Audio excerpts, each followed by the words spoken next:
Bonjour les amis, nous y voilà enfin, le moment tant attendu de faire nos premiers semis de l'année 2023. On va donc voir aujourd'hui 6 semis, 6 légumes différents, donc les semis les plus précoces pour moi dans ma région de l'année. À savoir, donc on va voir le semis d'aubergine, le semis de poivron, le semis de laitue, d'épinards, d'artichaut et pour finir on va voir quoi? Ah oui, des semis de tomates, mais c'est vraiment pas le moment de faire vraiment les semis principaux de tomates.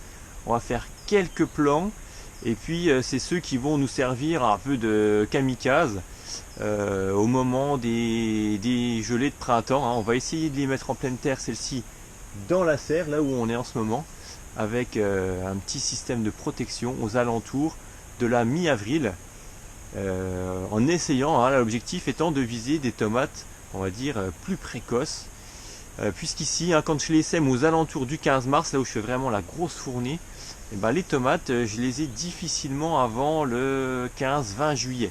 Donc là, en semant un mois à l'avance, on va essayer d'espérer avoir des tomates aux alentours de la fin du mois de juin, tout début du mois de juillet. Mais bon, voilà, c'est vraiment un petit test et puis voilà, ça coûte rien d'essayer. Donc on va voir ces petits semis comment on procède.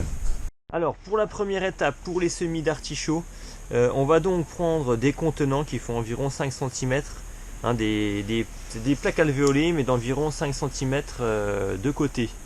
Assez profond, c'est un peu plus gros que les plaques alvéolées classiques. C'est très bien parce que les systèmes racinaires des artichauts sont assez rapidement assez puissant.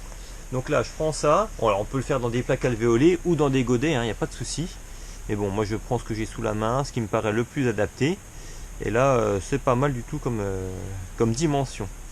Donc vous voyez que l'opération, pour pas perdre trop de terreau de semis, j'ai comblé environ sur 2/3 de la hauteur du terreau universel.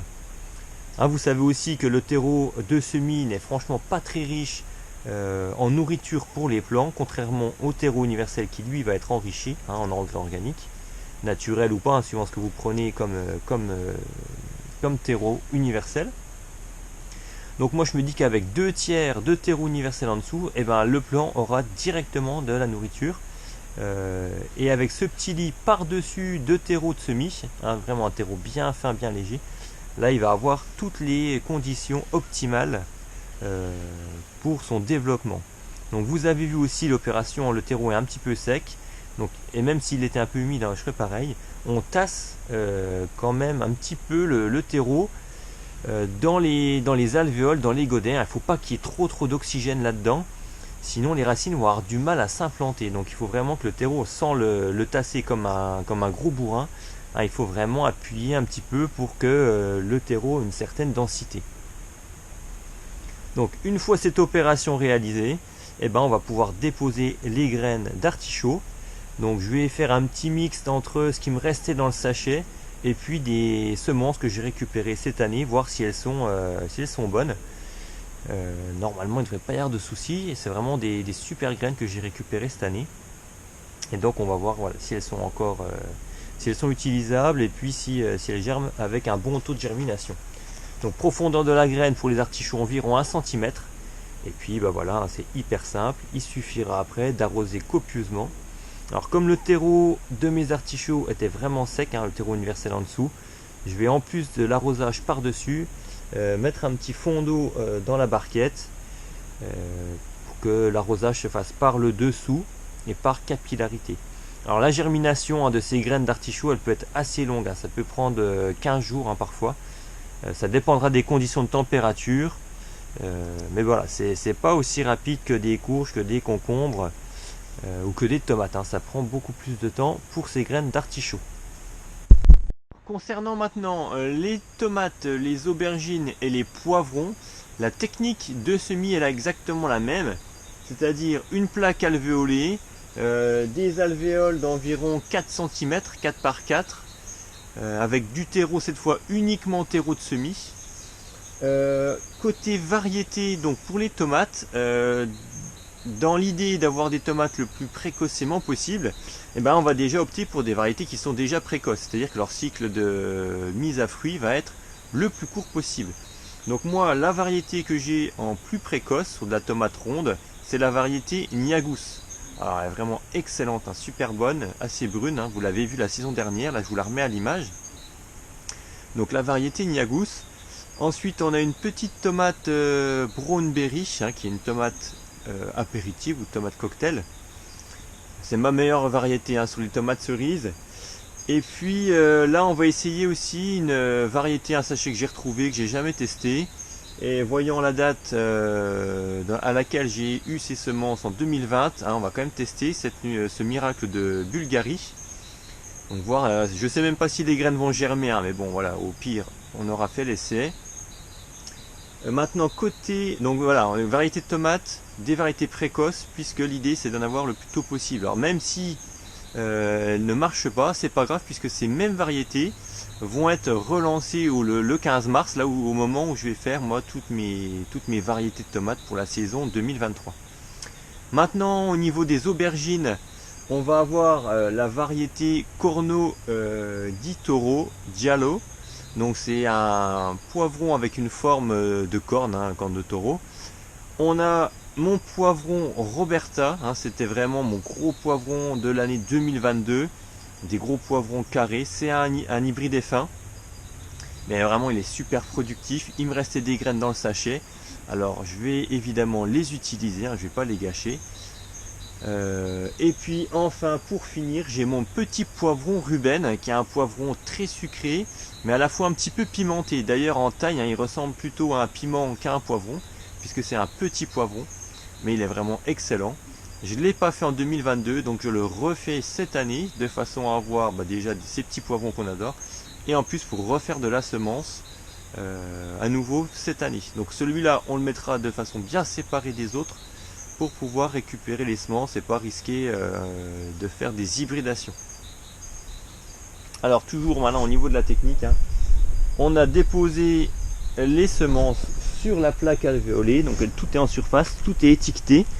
Je vais également faire sur papier la reproduction de ça, de fois que enfin je sais pas, on sait jamais, un enfant qui joue avec une étiquette ou je sais pas trop quoi.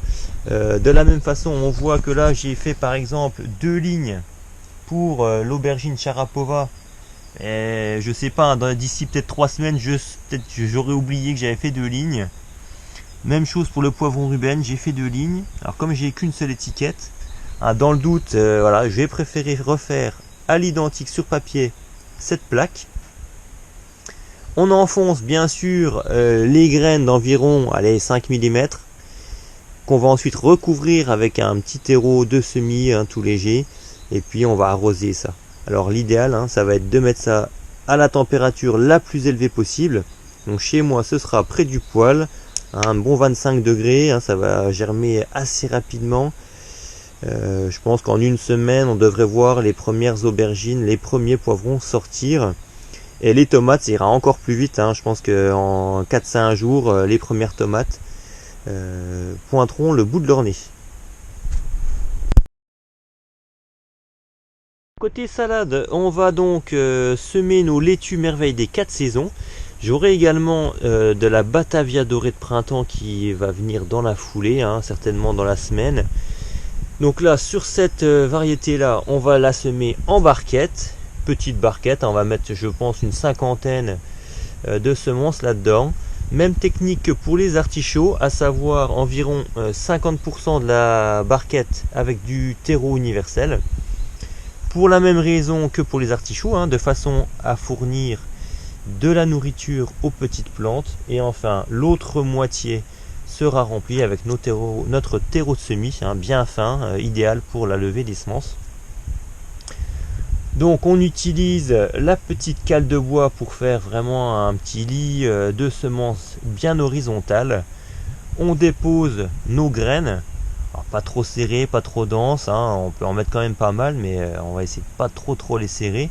Ça sera plus facile après pour les mettre en petits godets. Et puis voilà, on remet quelques millimètres par dessus. Extrêmement simple, hein, vraiment le semis de ça là, c'est vraiment d'une facilité. Et puis avec ça, on va voir une cinquantaine de petites laitues. C'est vraiment parfait. Alors il nous reste plus que les épinards, hein, évidemment. Donc en plaque toujours, on va les mettre donc 2 graines par alvéole. Hein, c'est un petit peu comme la mâche, où pour la mâche on met jusqu'à 4 graines par alvéole. Là pour l'épinard, on va mettre 2 graines, profondeur entre 5 mm et 1 cm. Et même chose, hein, on va mettre ça au chaud dans la maison, comme ça va germer beaucoup plus vite. Alors ça pourrait germer avec des températures pas trop élevées, hein, dans la serre, mais l'idée là c'est que ça soit un petit peu plus hâtif. On va les faire germer rapidement et puis ensuite on viendra mettre ça en pleine terre dans la serre.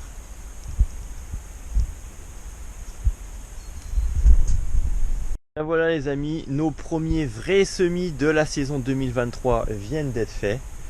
Voilà, c'était vraiment pas sorcier. Ça fait plaisir de remettre les mains dans le terreau.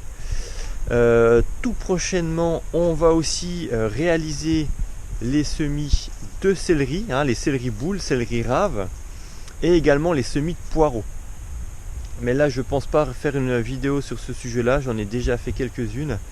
Je pense que la prochaine vidéo, on s'attellera à la mise en place du système de chauffage de la serre, puisque là les arbres sont en train de commencer à débourrer légèrement.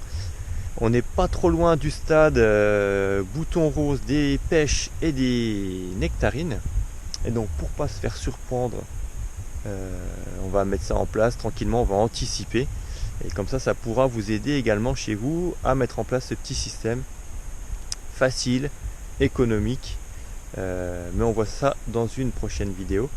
J'en profite également pour remercier tous les nouveaux abonnés, tous ceux qui regardent de plus en plus nombreux ce que je réalise ici. Hein, toujours aucune leçon à donner, c'est simplement voilà ce que je fais ici, ma pratique. Et si ça peut aider certains jardiniers, inspirer un petit peu de personnes, leur donner envie de mettre les mains dans la terre et se produire soi-même des fruits et légumes toujours sains et bons, et ben tant mieux, c'est vraiment l'objectif. Allez, on se retrouve très bientôt pour une prochaine vidéo. Allez, ciao, bye bye.